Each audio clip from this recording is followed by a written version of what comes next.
अलिबाग तालुक्यातील सासवणे गावात काही तरुणांनी प्रचंड दहशत माजवली. गावातील महिला व्यायामशाळेच्या इमारतीवर क्रिकेटचे साहित्य ठेवण्यासाठी बेकायदा करण्यात येणारं बांधकाम गावातील महिलांनी बंद पाडलं. याचा राग धरून काही टवाळखोर तरुणांनी अश्लील भाषेत मजकूर लिहून त्या चिठ्ठ्या व्यायामशाळेत तसंच काही महिलांच्या घरात टाकल्या. यामुळे सासवणे ग्रामस्थ आक्रमक झालेत. त्यांनी याबाबत जिल्हा प्रशासनासह पोलीस अधीक्षक तसंच राज्याच्या गृह विभागाकडे अर्ज करत न्याय मागितला. या अर्जावर 384 नागरिकांच्या सह्या असून शासनानं सर्वप्रथम लाडक्या बहिणींना सुरक्षा पुरवणं गरजेचं असल्याची मागणी याद्वारे केली आहे. ग्रामस्थांनी मोठ्या संख्येनं व्यायामशाळा परिसरात जमून या घटनेचा निषेध व्यक्त केला. सासवणे येथील संतश्रेष्ठ पेडणेकर महाराज मठ परिसरात शासकीय जागेत महिला व्यायामशाळा बांधण्यात आली. या व्यायामशाळेलगतच तलाव आणि झाडं होती. येथील जागेतील झाडे तोडून आणि तलाव बुजवून बेकायदा क्रिकेटचं मैदान तयार करण्यात आलंय. मात्र या बाबीकडे ग्रामपंचायतीनं पूर्णपणे दुर्लक्ष केलंय. येथे कोळीवाड्यातील मुलं क्रिकेट खेळायला येत असल्याचं ग्रामस्थांनी सांगितलं. काही दिवसांपूर्वी व्यायामशाळा इमारतीच्या वर क्रिकेटचं साहित्य ठेवण्यासाठी रूम बांधण्याचा प्रयत्न तरुणांनी केला. या बाबीला गावातील महिलांनी तसंच ग्रामस्थांनी विरोध करत काम बंद पाडलं. यानंतर तरुणांनी व्यायामशाळेवर बेकायदा सीसीटीव्ही कॅमेरा जोडलाय. या दहशत माजवणाऱ्या तरुणांविषयी महिलांमध्ये प्रचंड रोष असून त्यांच्यात असुरक्षिततेची भावना आहे. आणि तिथे अनधिकृतपणे झाडं पण तोडली गेली, मोठी मोठी झाडं. आता लहान झाडं मोठी व्हायला किती वेळ लागतो, पण ते सर्रास झाडं तोडून घरी सगळे घेऊन गेले ते सगळं लाकडांसकट.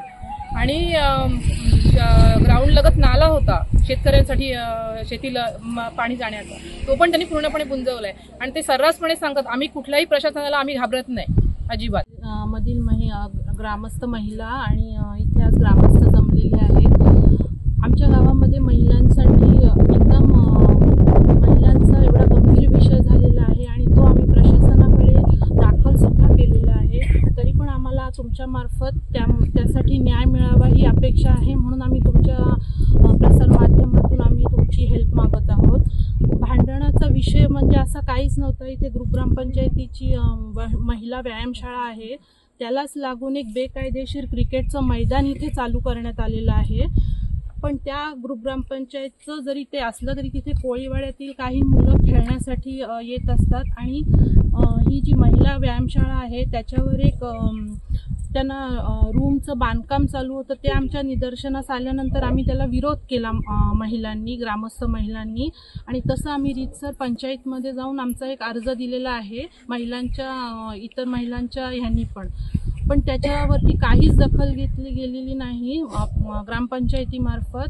कारण ते मुळात ग्राउंडच बेकायदेशीर आहे, तर ही जे तिथे कन्स्ट्रक्शन चालू केलेलं ते सुद्धा बेकायदेशीर आहे.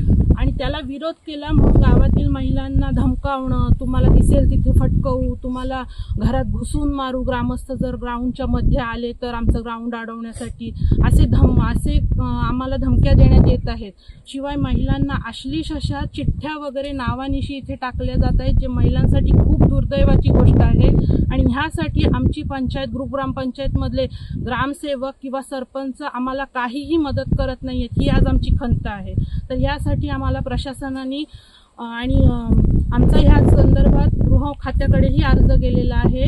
माझी माननीय मुख्यमंत्री देवेंद्रजी फडणवीस यांना माझी विनंती आहे की त्यांनी ह्याकडे लक्ष द्यावं. आणि महिला बाल कल्याण साठी आपल्या आदितीताईंचं सुद्धा मला त्यांना विनंती आहे की त्यांनी ह्याच्यामध्ये आवर्जून लक्ष द्यावं. आणि महिलांच्या सेफ्टीसाठी जे त्या एक नवीन योजना राबवत आहेत आता सध्या, जसं लाडकी बहीण वगैरे, त्यापेक्षा महिलांना सुरक्षितता ही महत्वाची आहे आणि ती केली जावी हीच आमची विनंती आहे. वादळवारा लाईव्हसाठी धनंजय कवठेकर, अलिबाग. नवी मुंबई व रायगड जिल्ह्यातील ताज्या बातम्या आणि घडामोडींसाठी सबस्क्राईब करा वादळवारा लाईव्ह चॅनल आणि दाबा बेल आयकॉन.